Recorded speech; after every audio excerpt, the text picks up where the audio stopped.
Eu quero convidá-lo para que você abra a sua Bíblia, lá em Êxodo 7, do verso 14 até o verso 25. Nós continuamos a nossa exposição no livro de Êxodo. Temos caminhado aí passo a passo para entendermos os projetos, os planos de Deus da redenção. Como se deu na história a nossa salvação. Então, Êxodo 7, do verso 14 até o verso 25. Nós faremos a leitura também do texto de forma alternada. Você, então, irá participar dessa leitura comigo. Se você não tem uma Bíblia, você poderá ver a projeção ali, para você acompanhar com a gente ali. Então, de forma alternada, do verso 14 até o verso 25. Disse o Senhor a Moisés: o coração de Faraó está obstinado e recusa deixar ir o povo.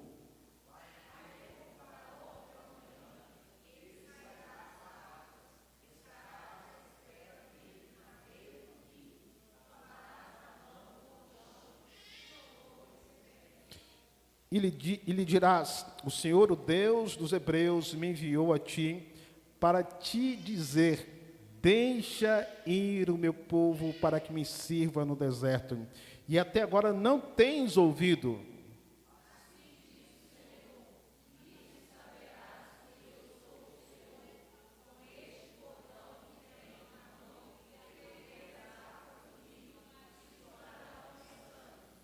Os peixes que estão no rio morrerão, o rio cheirará mal, e os egípcios terão nojo de beber água do rio.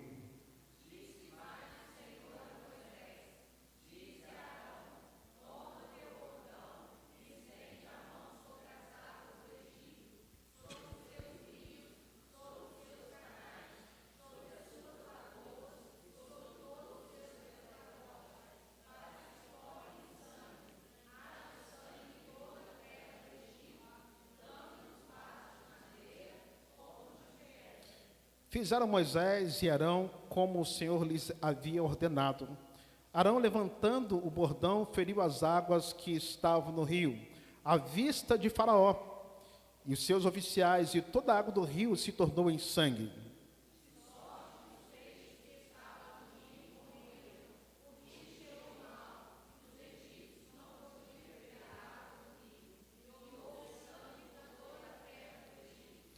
Porém, os magos do Egito fizeram também o mesmo com as suas ciências ocultas, de maneira que o coração de Faraó se endureceu e não os ouviu, como o Senhor tinha dito.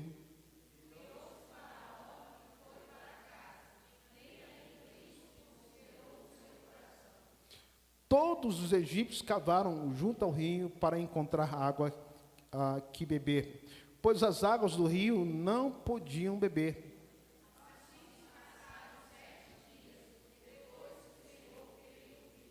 Amém. Feche seus olhos, querido, mais uma vez. Peço para acender a luz aqui para mim, porque o pastor já está avançado em idade, não consegue enxergar tanto, né? Ok, obrigado. Querido Deus, nós estamos aqui mais uma vez, queremos ouvir a sua voz. Já cantamos, já oramos, já falamos o quanto nós queremos depender do Senhor. Quem poderá nos separar do amor de Deus? Nada poderá nos separar. E queremos que cada dia mais nós estejamos inclinados a obedecer, a ouvir a sua voz, assim como nós temos a cada momento que nos reunimos aqui, a palavra do Senhor é ministrada e que produza transformação no coração dos presentes. Não somente aqueles que estão aqui na 8ª igreja, mas aqueles que nos acompanham também através das mídias sociais. Que também o teu Espírito, Pai, toque, converta, convença e console esses corações. Eu dependo do Senhor também, não posso estar aqui sem a presença do Senhor, sem a manifestação da sua graça e bondade sobre mim, para que eu seja uma instrumentalidade para abençoar a tua igreja. Eu oro em nome do seu Filho amado Jesus. Amém. Queridos, ontem nós tivemos um dia glorioso aqui com as crianças. Nós tivemos a nossa escola bíblica de férias. E certamente os adolescentes e crianças se lembrarão do tema que nós abordamos ontem. Qual foi o tema mesmo? Qual que é o tema, Jonas? O quê? A baleia? eu escolho obedecer. Querido, você tem o seu coração obstinado, você se recusa a ouvir e a obedecer a voz de Deus. Toda vez que nós escolhemos desobedecer a Deus, nós sofremos sequelas, consequências em nossa vida. A partir da experiência desse texto, nós queremos compartilhar com vocês sobre corações obstinados. Certamente você conhece o nosso rio Amazonas, não conhece? Já ouviu falar dele, já estudou na geografia, ou já viu algum documentário a respeito desse rio. Se você não sabe, o rio Amazonas é um dos maiores do mundo, ou talvez seja o maior do mundo. Existe uma dúvida, algumas discussões se ele é maior que o Nilo ou não. Mas alguns pesquisadores declaram que o Amazonas tem mais ou menos 7.000 quilômetros de extensão.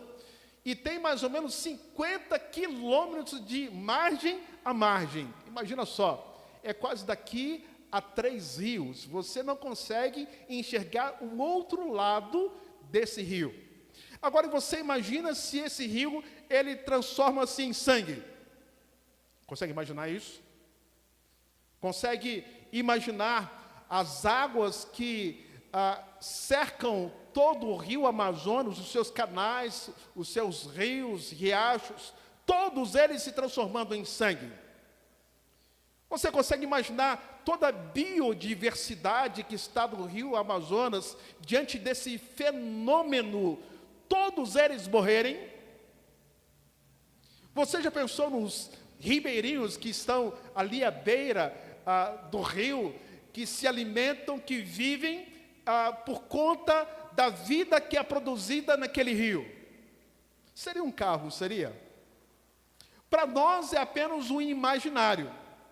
Mas isso aconteceu milhares e milhares de anos atrás, não no rio Amazonas, mas no rio Nilo, por conta da obstinação de um rei, de um faraó, que ele não quis ouvir a voz de Deus. Por que nós entendemos que esse texto, ele fala um pouquinho de nós, fala um pouquinho da nossa história? A gente tem que entender um pouco do que nós já pregamos, do que nós já ensinamos a vocês em domingos anteriores. Primeiro, lembrar que havia um povo escravizado, havia um rei que zombava de Deus e com o coração obstinado, em que Deus se revela a esse rei, ao imperador do Egito, mas ele não reconhece o senhorio, o poder de Deus. Eu quero que você volte os seus olhos comigo lá no capítulo 5, o verso 2, para você lembrar o que Faraó havia dito a respeito de Deus quando Moisés foi enviado até ele para dizer o seguinte: deixe o meu povo ir. Sabemos que Moisés, ele é o vocacionado, o chamado de Deus para ser o libertador de Israel. Ele é apenas uma personificação daquilo que Deus faria. Ele é apenas um canal, o livramento viria da parte de Deus. E quando Moisés e Arão foi estar com o faraó e dizer para ele: deixa o meu povo ir, olha só a resposta que Faraó deu a Arão, mas também a Moisés. O capítulo 5, verso 2. Quem é o Senhor para que ouça eu a voz e deixe ir a Israel? Eu não conheço o Senhor, nem tampouco deixarei ir Israel. Faraó é um rei que não reconhece o senhorio de Deus sobre a sua vida. Ele não reconhece e não quer ouvir a voz desse Deus que é soberano sobre todas as coisas. Nós temos um povo escravizado, um homem chamado Moisés, que é um canal de bênção de Deus para libertar o povo, e temos um faraó com o coração obstinado em não deixar o povo ir.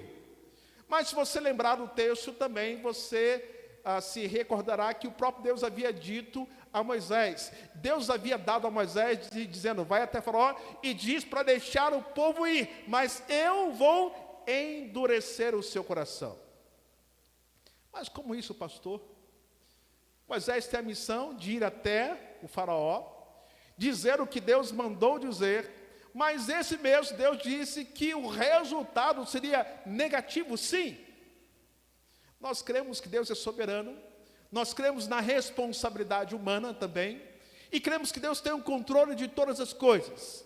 Mas lembramos também que Faraó, ele se considerava uma divindade. Ele achava que ele era Deus. Ele mandava no Egito de baixo e no Egito de cima. Ele mandava e desmandava, mas agora diante dele existe alguém maior do que ele. Mas ele não reconhece essa verdade. E a gente vai entender então toda a narrativa, passo a passo. Pela segunda vez agora, Deus manda Moisés ir até o rei do Egito com a mesma ordem. Qual que é? Deixa o meu povo ir. E ele responde, como nós falamos anteriormente, quem é o Senhor? Para que eu ouça a sua voz. Eu não conheço o Senhor. Querido, se você lembrar um pouco daquilo que lemos no início desse texto, desse culto que nós prestamos a Deus, o Salmo 78, fala sobre obstinação. Sobre pessoas que viram o poder de Deus, ouviram a voz de Deus, mas mantiveram seus corações obstinados a não obedecer a Deus. Talvez dizendo em seus corações, quem é Deus para que eu lhe obedeça. Interessante, quando nós pensamos a palavra aqui, obstinado, que está escrito lá no verso 14 do capítulo 7, a palavra tem um sentido de ser insensível, é um coração pesado. E diz o texto que ele se recusa a deixar o povo ir. Isso é um coração obstinado, alguém que ouve, alguém que sabe, mas não muda de comportamento. Alguém que Deus tem direcionado, mas ainda assim, ele tem um coração endurecido e insensível para ouvir a voz de Deus. Isso não é coisa nova, não.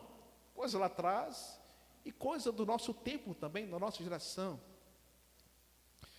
Eu vi hoje, pela manhã, uma lista dos pastores mais seguidos no mundo. E eu vi a qualidade dos pastores que o povo está seguindo. Aí a gente percebe a qualidade de crentes que nós temos visto hoje no nosso tempo. Pessoas de coração obstinado, porque não querem ouvir verdadeiramente a voz de Deus, mas querem ouvir aquilo que agrada o coração. É mais fácil, né? É mais fácil ter um discurso que vá agradar o meu coração do que um discurso daquilo que eu não quero ouvir.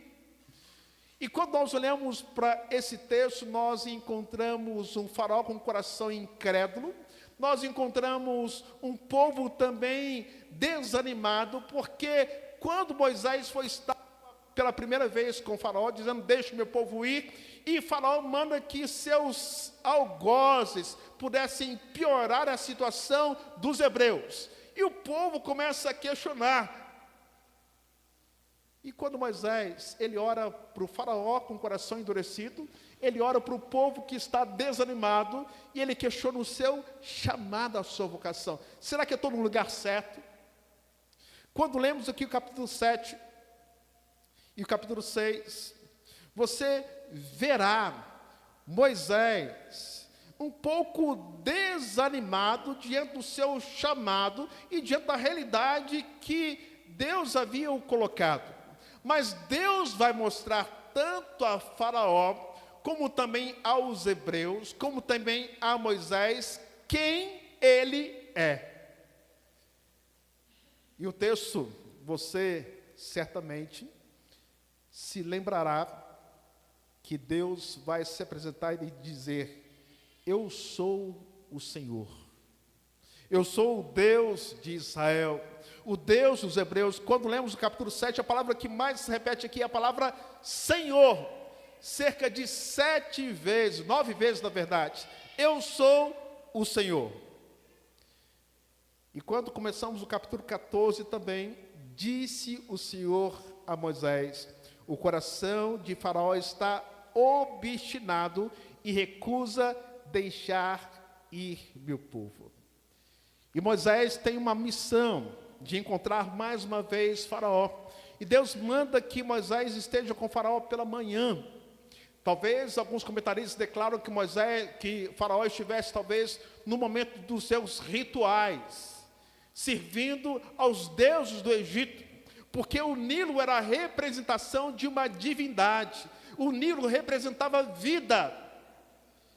E Deus manda que Moisés esteja com Faraó pela manhã, quando ele estivesse com os seus sacerdotes, os seus profetas ali do rio Nilo, e pudesse colocar o dedo talvez na cara de Faraó e dizer mais uma vez: deixa o meu povo ir. E quando lemos o verso 17, eu quero que você leia comigo, que diz o seguinte: assim diz quem? O Senhor: nisso saberás que eu sou o Senhor. Essa expressão assim diz o Senhor, certamente você se lembra que existem vários textos dos profetas que começam com a expressão dizendo assim diz o Senhor. E toda vez que nós lemos essa expressão, é uma expressão de julgamento. Lembra quando você lê, por exemplo, o profeta Miqueias, Isaías, eles começam com a expressão assim diz o... Não aquilo que nós temos visto hoje em nosso tempo, alguns dizendo em nome de Deus, assim diz o Senhor. Mas aqui é o profeta de Deus dizendo, assim diz o Senhor. Uma palavra que tem autenticidade, que tem autoridade. E pelo fato de Faraó não ouvir a voz de Deus, virá o julgamento sobre ele, mas também sobre todo o Egito. E Deus manda que Moisés e Arão estejam com o bordão, aquele bordão que transformou-se em serpente, que fosse estendido diante do Nilo, e diante daquele movimento, todos os canais, lagoas, todos os lugares onde houvesse água, iriam se transformar em sangue. O juízo de Deus vindo sobre Faraó, mas também sobre todo o Egito. E diz o texto que todos os peixes morreram. Não havia água potável. Os egípcios, eles cavavam para achar água e saciar a sua sede. Aquilo que era fonte de vida transformou-se em morte. E diz que o Nilo cheirava mal. Tudo isso por causa de um coração obstinado. E diante da experiência que Faraó, ele vê, ele chama também os seus encantadores, mas eles também fazem o mesmo que Arão e Moisés havia feito, também transforma a água em sangue. Eles conseguem reproduzir o milagre, entre aspas, o sinal, mas não conseguem produzir a salvação. Eles pioram a situação deles. E quando Faraó, ele vê os seus encantadores realizarem o mesmo milagre, eu quero que você leia comigo o verso 22. Vamos lá. Porém, os magos do Egito fizeram também o mesmo com suas ciências ocultas, de maneira que o coração de Faraó se endureceu e não os ouviu como o Senhor tinha dito. Sabe o que ele fez no verso 23? Ele virou-se e foi para sua casa, e nem ainda isso considerou o seu coração. Mesmo diante dos sinais, mesmo diante do grande milagre, mesmo diante do sofrimento, Faraó continua com o coração endurecido. Nada muda. Diz que diante dos fatos, ele vê os seus encantadores também transformar a água em sangue. Ele vira as costas e vai para a sua casa, como se nada tivesse acontecido. E diz que depois de 7 dias, que o Senhor feriu o rio, eles não podiam beber, não podiam se alimentar daquilo que o rio Nilo provia a cada um deles. Queridos, quando nós lemos esse texto, nós temos alguns alertas que precisamos atendê-los. Diante daquilo que Faraó experimentou na sua existência, que pode ser muito daquilo que nós possamos estar vivendo hoje como igreja. Deus tem levantado os seus profetas em nosso tempo. Deus tem falado ao nosso coração. A pergunta é, qual foi o tema mesmo da nossa escola bíblica dominical? Eu escolho obedecer. Ou nós temos tido o nosso coração obstinado em não ouvir a voz de Deus. E os alertas que nós queremos compartilhar com vocês hoje, nessa noite. O primeiro alerta é que a ira de Deus se revela contra homens e mulheres de corações endurecidos. A ira de Deus se revela contra homens e mulheres de corações endurecidos. Quando lemos novamente o texto, lá do verso 14, ele começa dizendo o seguinte, verso 14 e 15. Então o Senhor disse a Moisés, o coração de Faraó está o quê? Obstinado, ele não quer deixar o povo ir. E por que o coração é o centro da nossa vontade? O coração é o lugar das decisões morais, é onde escolhemos obedecer ou desobedecer a Deus. Você certamente se lembra do que está escrito lá em Provérbios 4, 23. Abra sua Bíblia lá em Provérbios 4, 23. O que diz o texto? Sobre tudo que se deve guardar, guarda o coração, porque dele procedem as fontes de vida. E o coração de Faraó revela a rebelião voluntária, mediante o poder de Deus, mediante a fala de Moisés e Arão, dizendo, deixa o meu povo ir. E o registro que Moisés traz para nós, que diante da palavra de Deus trazida ao coração de Faraó, o seu coração estava obstinado. E o que é ser obstinado, pastor? A palavra hebraica que define obstinado é um coração pesado, insensível, endurecido. Alguém que se recusa, que rejeita de forma deliberadamente a obedecer à voz de Deus. É claro que nós não pregamos moralismo e sabemos da nossa incapacidade humana de cumprirmos a lei de Deus, a não ser que se nós olharmos para a pessoa de Cristo Jesus, somos incapazes de viver de acordo com a vontade de Deus, de forma plena. Mas sabemos que existe uma responsabilidade nossa também, de caminharmos, de ouvirmos a voz de Deus e obedecermos a sua voz.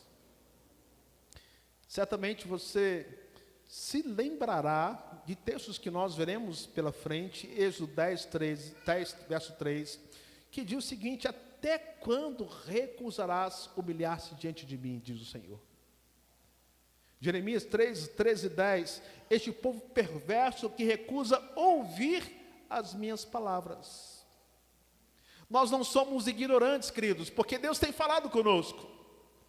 Hoje você tem acesso para ouvir a voz de Deus, tem Bíblias de todo tipo que você imaginar. Tem programas no rádio, nosso irmão Renci, presbítero, tem o seu programa semanal, diário. Você tem internet, tem tantos meios para nós ouvirmos e entendermos a vontade de Deus. E ainda assim nós continuamos com o nosso coração obstinado, endurecidos. Nós não queremos ouvir a voz de Deus. Mas nós não podemos entender que ficaremos ilesos quando nós endurecemos o nosso coração. Quando eu quero que você abra a sua Bíblia, lá em Romanos 1, Romanos capítulo 1,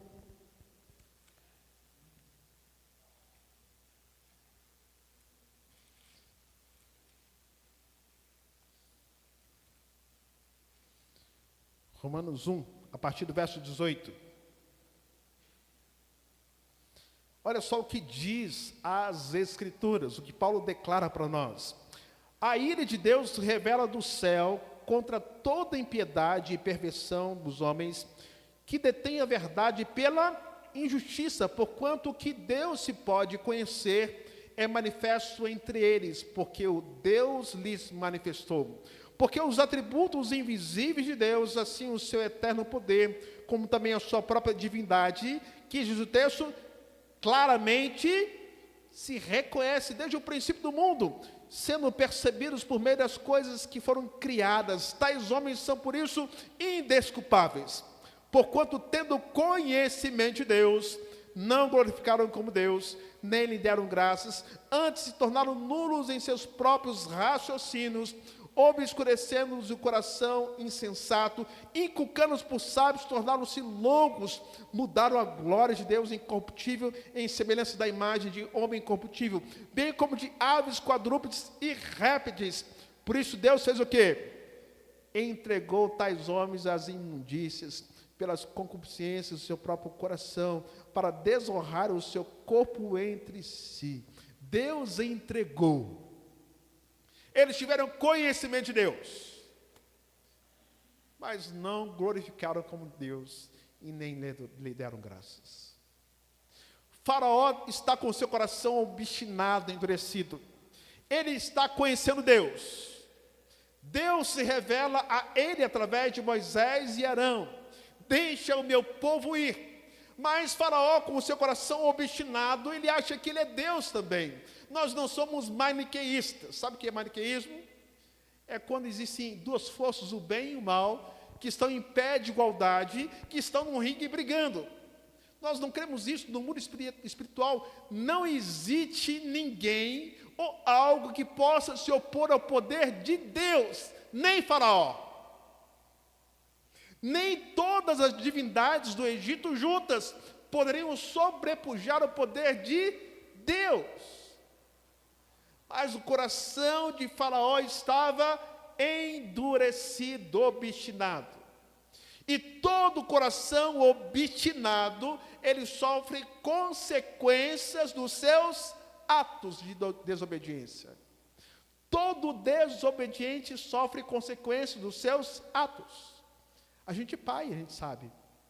Quando o filho desobedece aquilo que nós recomendamos e falamos, o que acontece depois? Consequências. E Deus, na sua infinita bondade e graça, Ele fala antes.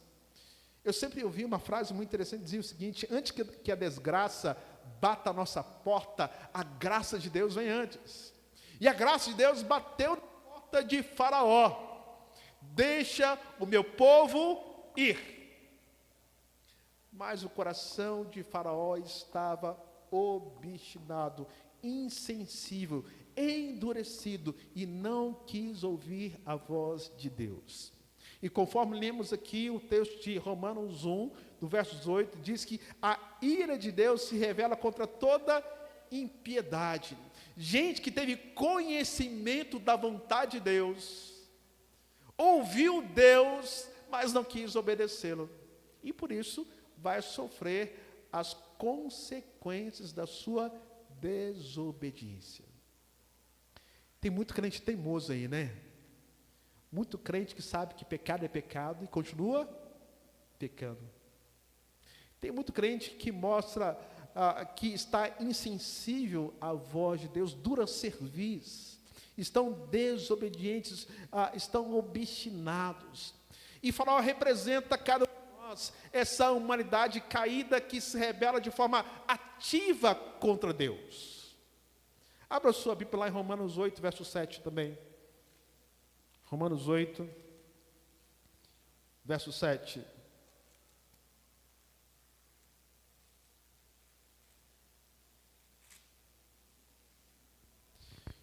Diz o seguinte: por isso o pendor da carne é inimizade contra Deus, pois não está sujeito à lei de Deus, nem mesmo pode estar. Então, pois o pendor da carne é inimizade contra quem? Contra Deus. Queridos, que nós dessa manhã entendamos algumas verdades. obediência parcial é desobediência total.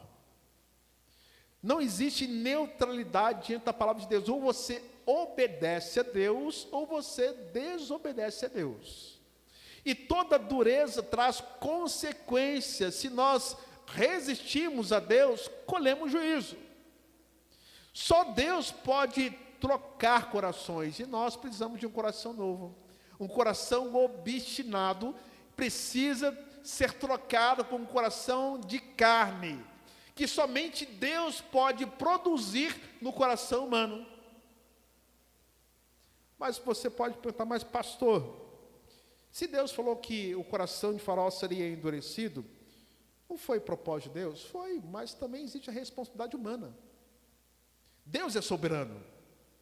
É como se Deus dissesse, então, se você quer viver sem mim, Deus tira o pé do freio e deixa a gente se estribuchar, conforme a nossa vontade. Deus entregou, lembra o texto que lembro de Romanos? Deus entregou tais homens o quê? As imundícies. Deus entregou as paixões infames. Deus entrega. Você quer ficar obstinado? Então Deus entrega você a sua própria disposição mental. Essa é a verdade. Você quer viver sem Deus? Então continua vivendo sem Deus. E sofra as consequências dos seus atos. Mas a graça de Deus, ela passa antes. A graça de Deus nos alcança antes que a desgraça bata na sua porta.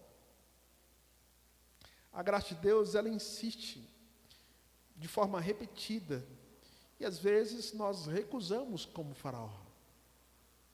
Nós podemos compartilhar um segundo alerta, que a ira de Deus se revela contra homens e mulheres que decidem não ouvir a voz de Deus, não apenas o coração endurecido, mas não ouvir também.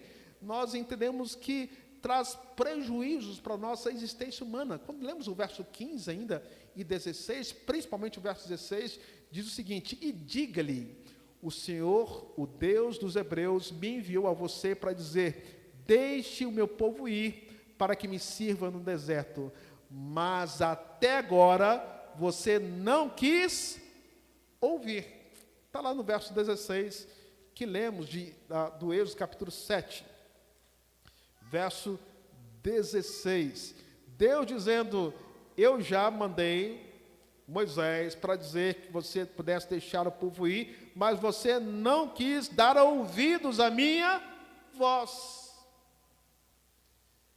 E Deus manda então, de manhã lá no Rio Nilo, Moisés, naquele momento dos rituais, talvez ao deus Rapi, que é o deus dos egípcios, que é o deus, uma divindade, e assim aparece o Senhor, assim aparece Moisés, e Arão diz, assim diz o Senhor, essa forma profética, e exige uma resposta, mas diz o texto que Faraó, ele recusa ouvir a voz de Deus. Parece com alguém que você conhece? Parece com alguém que você conhece, que Deus está falando, Deus está ministrando, mas recusa ouvir a voz de Deus. A teimosia, está com o coração endurecido, porque você vê de forma progressiva, um coração endurecido, ele não ouve, sabia disso? Alguém que está obstinado a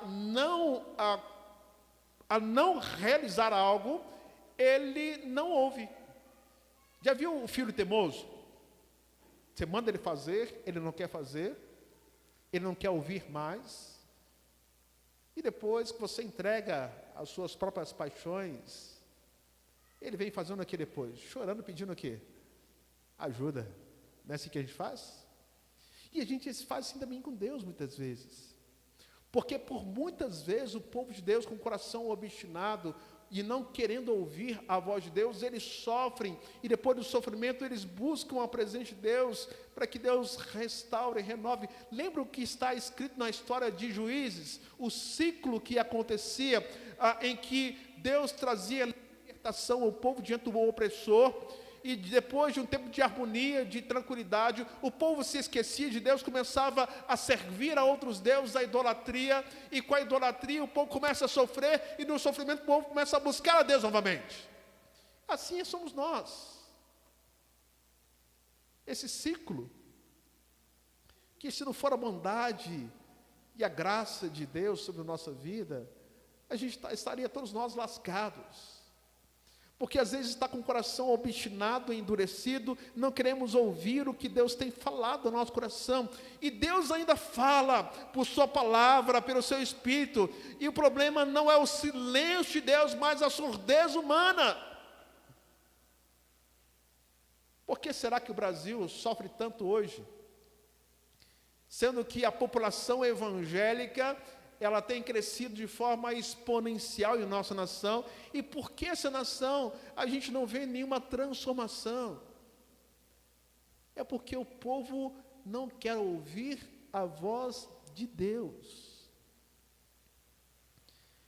E muitas vezes nós temos permitido que os ídolos modernos tomem conta do nosso coração. E nós não queremos abrir mão deles. O dinheiro, o prazer, status, que abafam a voz de Deus em nossa vida. Ouvir sem obedecer é auto-engano. E tem muita gente querendo ouvir, mas não quer obedecer. E por fim, podemos dizer, queridos, que a ira de Deus se revela contra homens e mulheres que não reconhecem o senhorio de Deus sobre as suas vidas. A ira de Deus se revela contra corações obstinados, se revela com aqueles que não querem ouvir e com aqueles que não querem reconhecer o senhorio de Deus. A partir do verso 17 até o verso 25, você verá Deus falando e Moisés sendo boca de Deus, dizendo: assim diz o Senhor. Eu quero que você leia comigo o verso 17. Assim diz o Senhor: nisto saberás que eu sou o Senhor.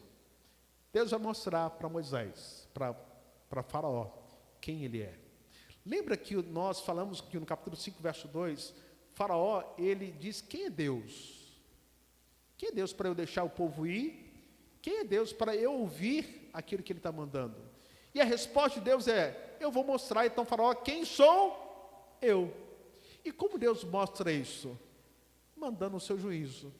E o primeiro juízo que nós veremos nesse texto, que está registrado aqui, é quando Deus, no seu poder, ele transforma as águas do Nilo em sangue.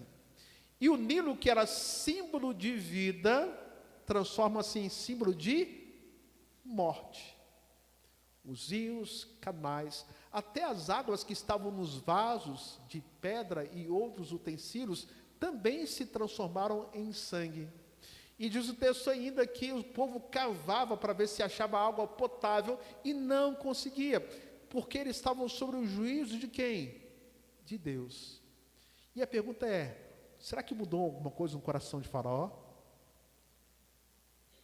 Não, ele continuou da mesma vibe, né?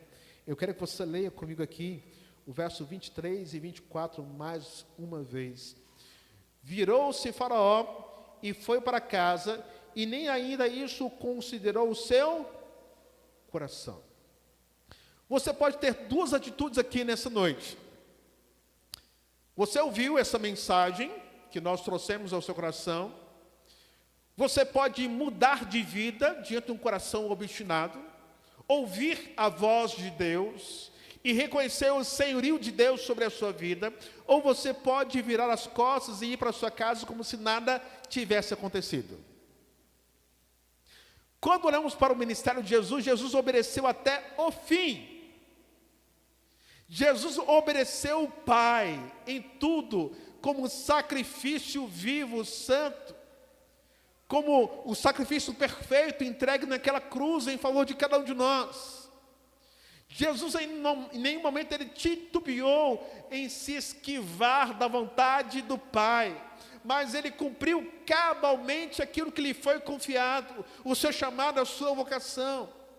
E nós que estamos aqui nessa noite, podemos mudar a nossa história, que através de um coração obstinado, estamos quebrantados diante do Senhor, e todo avivamento ele vem através de corações quebrantados diante do Senhor. Nós entendemos que as pragas são juízo na vida de Faraó, mas também dos egípcios.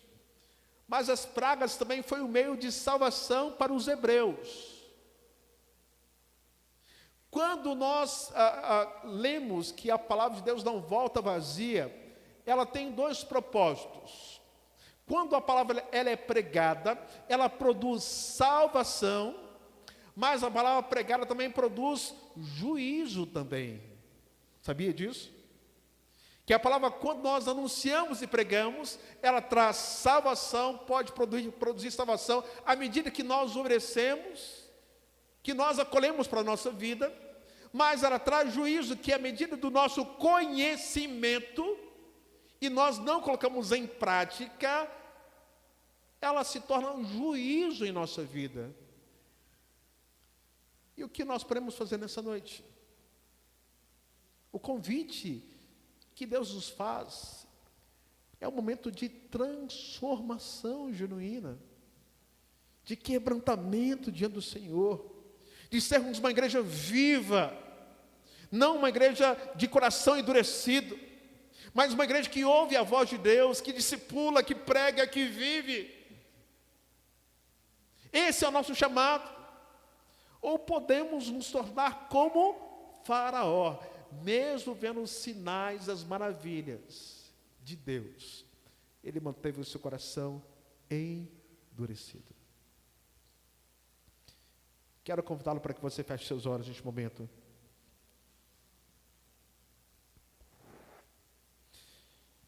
Eu não sei como está a sua vida, quais são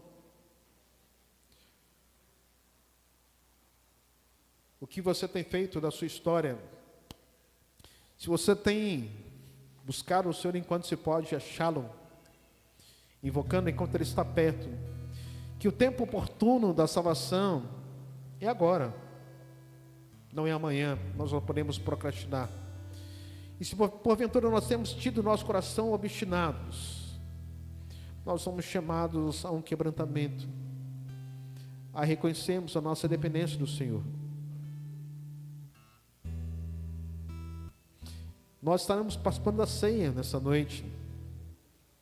E a ceia é um momento especial para nós, porque lembramos do que Jesus fez. Ele nos libertou dessa natureza caída, obstinada, a depravação total do homem, que nos impossibilitava de buscar a presença de Deus. Só buscamos a Deus porque Ele nos buscou primeiro através da obra de Cristo Jesus. E essa obra, ela nos transformou. E queremos reconhecer isso nessa noite. Reconhecer o senhorio de Cristo em nossa vida. Não vivemos mais para o pecado, mas vivemos para o Senhor Jesus. Enquanto comiam, tomou Jesus um pão e abençoando, partiu. O deu aos seus discípulos, dizendo: tomai, comei, esse é meu corpo. A seguir tomou um cálice e, tendo dado graças, o deu aos seus discípulos, dizendo: bebei dele todos, porque esse é meu sangue, o sangue da nova aliança, derramado em favor de muitos para a remissão de pecados. E digo-vos que dessa hora em diante não beberei desse fruto da videira, até aquele dia em que eu hei de beber novo convosco no reino de meu Pai. E tendo cantado o hino, saíram para o Monte das Oliveiras. Jesus morreu numa cruz pelos nossos pecados, e através dele nós temos salvação. A história de Moisés é apenas uma sombra do que Cristo faria milhares e milhares de anos à frente. A salvação que os hebreus experimentaram naquele momento apontava para aquilo que Jesus faria por nós, a salvação eterna. Os hebreus, eles tinham que olhar para o Redentor que viria. O Redentor não era Moisés, mas o Redentor seria o Filho de Deus, que viria, se encarnaria em figura humana e morreria numa cruz pelos nossos pecados.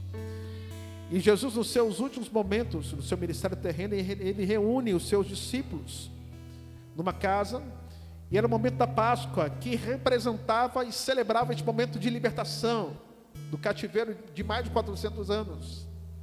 E agora Jesus está redefinindo, dizendo que a ceia, ela representa este momento especial que nós olhamos para a cruz e lembramos que através da cruz nós alcançamos a salvação em Cristo Jesus.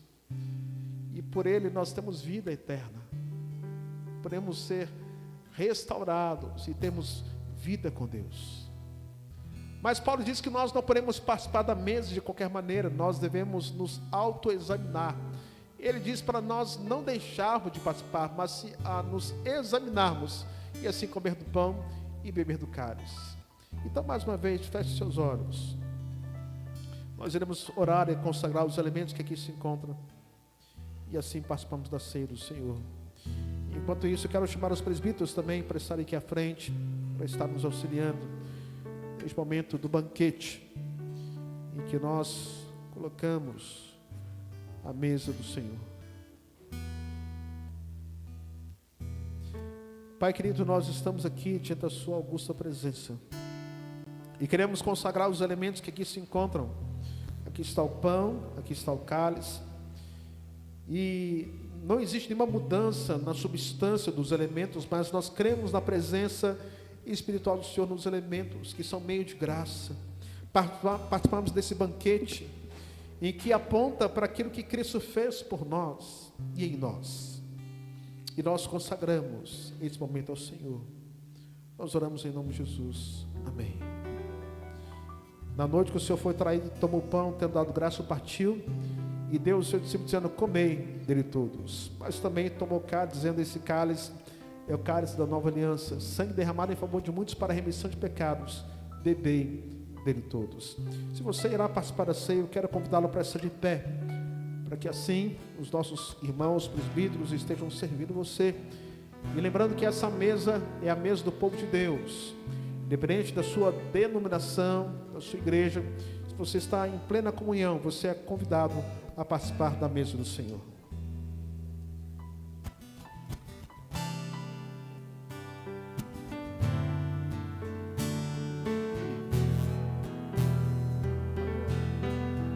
A Ele a glória, a Ele a glória, a Ele a glória, para sempre. Amém. A Ele a glória, a Ele a glória, a Ele a glória, para sempre. Amém. A Ele a glória, a Ele a glória, a Ele a glória, a Ele a glória, para sempre. Amém.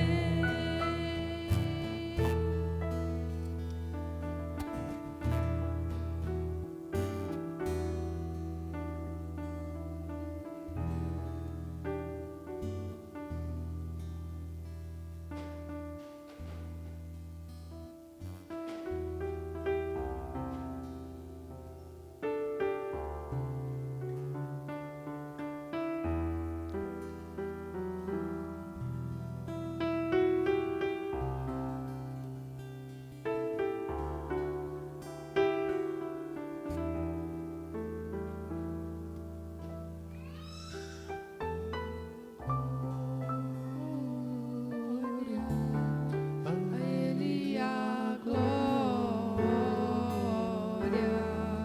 a Ele a glória,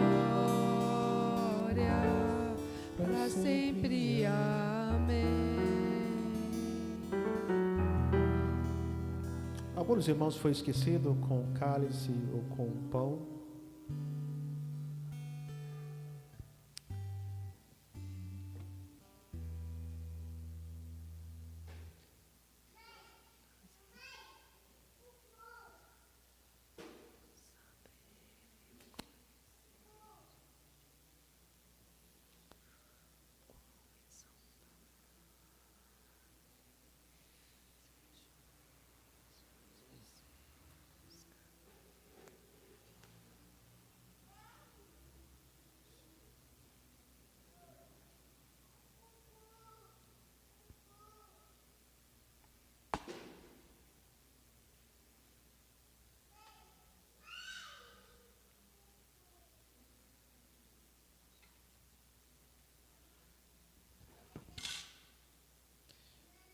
Comei dele todos. De semelhante modo, ele tomou o cálice, dizendo também: bebei dele todos.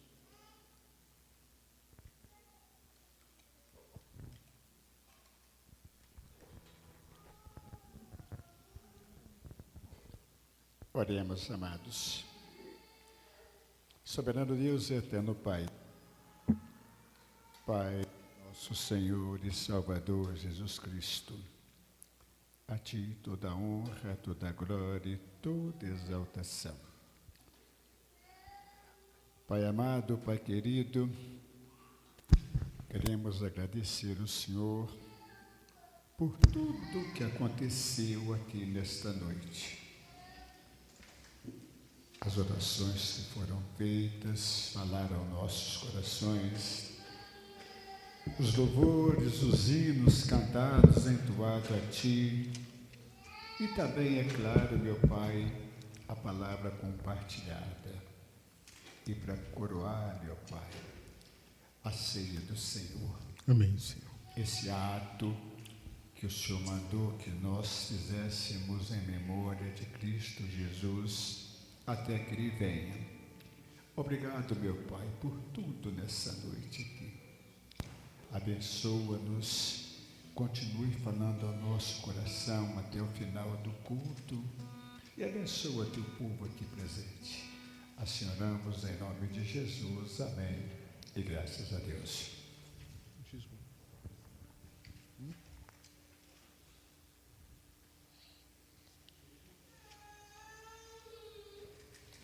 Este é um momento muito importante do nosso culto.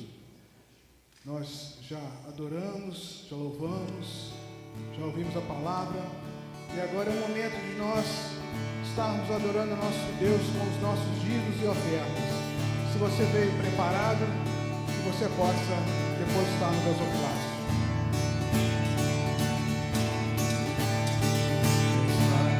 E abre em tua frente, que o vento sopre em teu rosto, que o sol resplandeça em tua face, que a chuva caia suave em teus campos, e mesmo ao se levantar sozinho,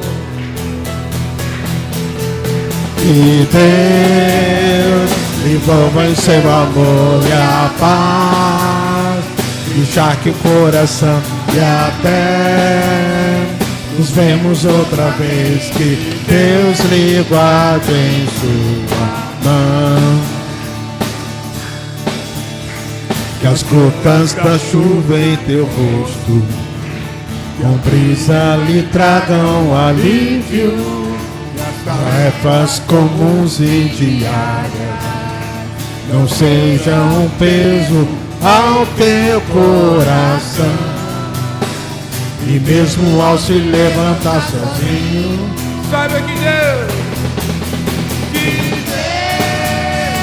envolve em teu amor e a paz, encharque o coração e até nos vemos outra vez. que Deus lhe guarde em sua mão, e Deus envolva em seu amor e a paz, encharque o coração e até nos vemos outra vez, que Deus lhe guarde em sua mão.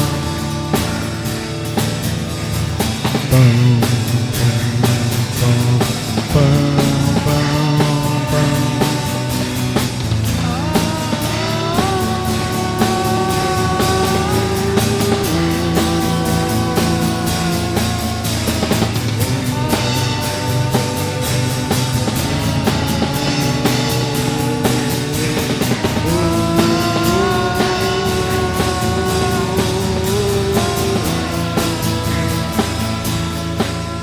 Que Deus envolva seu amor e a paz, encharque o coração e até nos vemos outra vez, que Deus lhe guarde em sua mão, de Deus, envolva seu amor e a paz, encharque o coração e até nos vemos outra vez, que Deus lhe guarde em sua mão.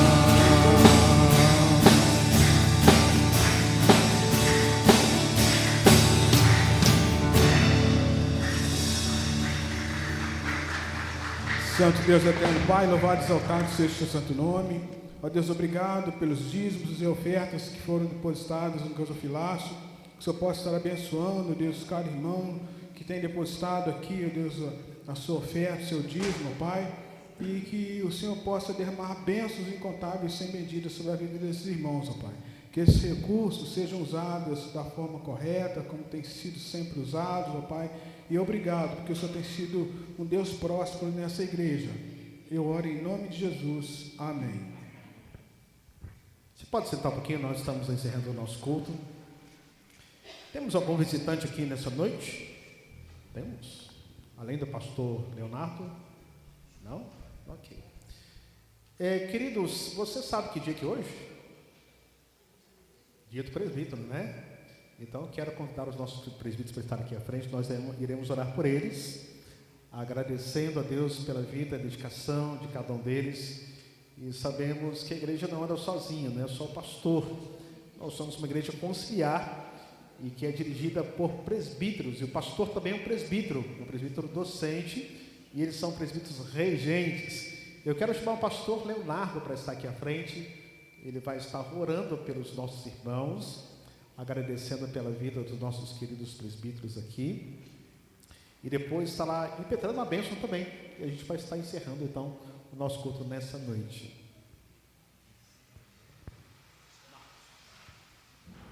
Oremos, meus irmãos. Soberano Deus, nós, como acabamos de cantar, nós confiados na Tua providência, encerramos o culto prestado ao Senhor publicamente, ó Deus, com gratidão no coração. Mas ainda não finalizamos a expressão da nossa gratidão ao Senhor. Ó Deus, denominacionalmente, na nossa igreja, hoje nós celebramos o dia do presbítero regente na Tua igreja. Como foi bem falado pelo pastor, ó Deus, nós não caminhamos sozinhos. A Tua palavra tem nos ensinado que é, ó Deus, no conselho de presbíteros que a igreja tem caminhado de fato. E tem sido assim também na 8ª Igreja Presbiteriana de Juiz de Fora. Nós te louvamos, ó Deus, pela vida do Teu servo, o presbítero Reci, pela vida do Teu servo, o presbítero Rogério, pela vida do Teu servo, o presbítero Marcos, irmãos amados e queridos desta igreja, reconhecidos, ó Deus, pela Assembleia, para que pudessem, ó Deus, juntamente com o pastor, tomar o governo desta igreja, representando Cristo Jesus para esse povo. Ó Pai, em nome de Jesus, que o Senhor abençoe estes homens, que o Senhor recompense, ó Deus, todo o esforço que eles têm feito em prol do reino do Senhor nesta igreja. Abençoe suas famílias, que muitas vezes são privadas de sua companhia, são privadas, ó Deus, de suas viagens, porque estes homens têm compromisso com o povo do Senhor. E que, ó Pai, muito mais do que o reconhecimento humano, eles possam colher dos altos céus as bênçãos pelos trabalhos prestados ao Senhor, porque a Tua palavra tem nos ensinado que nós não servimos a homens apenas, mas ao Senhor em primeiro lugar. Recebam a bênção, meus irmãos, que a maravilhosa graça do Senhor Jesus Cristo, o grande amor de Deus, o nosso Pai, e a comunhão do Espírito Santo de Deus repousem sobre vós, e sobre vós permaneçam, no dia de hoje e para todos sempre. Amém.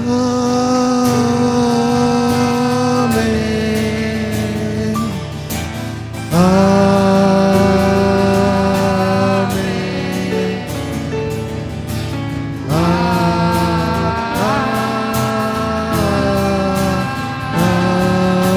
Amém. Dê uns 4 abraços aí antes de você ir embora, tá bom? Tem uma canjiquinha lá embaixo, não vai embora não, tá? Só descer ali para o nosso salão, temos um momento lá de confraternização.